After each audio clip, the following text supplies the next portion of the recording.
ওই সকল ভাইয়েরা যারা কোনো ভালো চাকরি করেন, ব্যবসা করেন, বাণিজ্য করেন, ক্ষেত খামার করেন, দোকানপাট করেন, এগুলো কোনো সুন্নতের খেলাপ না, দিনের খেলাপ না।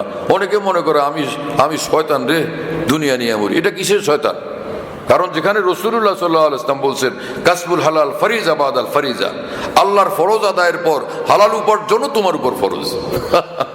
আমার দাদা পীর মুহিউদ্দিন মাওলানা সাহেব রহমতুল্লাহ আলাইহি, যিনি বড় আলেমও ছিলেন, আবার শেখুল হাদিস মাওলানা জাকারিয়া সাহেব রহমতুল্লাহর ছাত্র ছিলেন, হাকিমুল উম্মত মাওলানা আশরাফ আলী থানভী রহমতুল্লাহর খলিফা ছিলেন।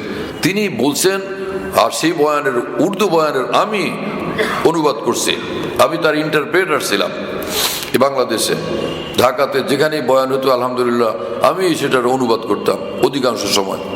তো তিনি বললেন যে দেখো ভাই, একজনে মসজিদে সুবহানাল্লাহ সুবহানাল্লাহ আলহামদুলিল্লাহ আলহামদুলিল্লাহ আল্লাহু আকবার বা নফল নামাজ পড়তেছে না, এটা কি ফরজ না নফল? আর একটা লোক রাস্তা দিয়ে যায় আর বলে লাগবে বাদাম, লাগবে সিম, লাগবে গোলালু। বলে যে তোমরা বলো তো কোনটার সওয়াব বেশি? তিনি বললেন যে দেখো, এই তুমি লোকটা কয়েকজনে মিলে মসজিদে যে আমলগুলো করতেছে, জিকির, সুবহানাল্লাহ বা নফল নামাজ, এটা হলো নফল আমল। আর ওর যে রাস্তায় ডাক দেওয়া, এটা হলো ফরজ আমল। কারণ আল্লাহ রসুল বলছেন সাল্লাল্লাহু আলাইহি ওয়াসাল্লাম, ফরজ ইবাদতের পর হালাল উপার্জন ফরজ। ওই লোকে একবার লাগবে বাদাম বলার কারণে, প্রতিবার লাগবে বাদাম বলার কারণে ফরজ আমলের নেকি অর্জন হয়, নূর অর্জন হয়। আর এই লোক সুবহানাল্লাহ বা নফল করতেছে, এর কারণে নফলের নেকি অর্জন হয়, নূর অর্জন হয়। আর হাদিসে কুদসিতে রব্বুল আলামিন বলছেন, আমার বান্দা যে ফরজ আমলের দ্বারা যতটা আমার নৈকট্য অর্জন করে, নফলের দ্বারা কোশ্চিন কালতা করতে পারে না। ফরজের দ্বারা নূর, নৈকট্য, নেকি সবচেয়ে বেশি অর্জন হয়। এজন্য আমার প্রিয় বন্ধুরা, নবী রসুলগণ নিজের হাতে অনেকেই কামাই করছেন। নবী রসুলগণ নিজের হাতে কামাই করতেন। হযরত ইসমাঈল আলাইহিস সালাম নিজের হাতে কামাই করতেন, নিজের হাতে উপার্জন করতেন।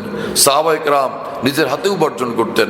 এরকম অনেকেই ছিলেন সাহাবায়ে কেরাম রাদিয়াল্লাহু তাআলা আনহুম। কোরআন শরীফে রব্বুল আলামিন বলছেন, রিজালুল্লাহ তুলহিহিম তিজারাতুন ওয়ালা বাইউন আন যিকরিল্লাহ।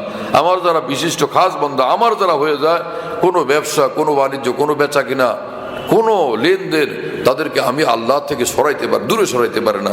এইখানে এই কথা বলেন না, আমার যারা হয় ওরা ব্যবসাই করে না, আমার যারা হয় ওরা বেচা কিনাও করে না, দোকানপাট করে না, অফিস আদালতই করে না। রাসূল সাল্লাল্লাহু আলাইহি ওয়াসাল্লাম সাহাবায়ে কেরাম অফিস আদালত করছেন, ব্যবসা বাণিজ্য করছেন, দোকানপাট করছেন। এমনকি উমর রাদিয়াল্লাহু তাআলা আনহু, তিনি একজনের সঙ্গে বন্ধুত্ব করছেন। ভাই, রাসূল সাল্লাল্লাহু আলাইহি ওয়াসাল্লামের দরবারে একদিন তুই যাবি, একদিন আমি যাব। আমি থাকবো এখানে, তো তুই যাবি। আমি এখানে এই খেত খামার, এগুলো আইন কামের বিষয়গুলো আমি গুছাবো, আর আমি যাব, তুমি আবার এগুলো দেখবা। ওমর রাদিয়াল্লাহু আনহুর মতো এত বড় মানুষ, তিনি পর্যন্ত এই কাজটা করছেন। শুনতেছেন প্রিয় বন্ধুরা?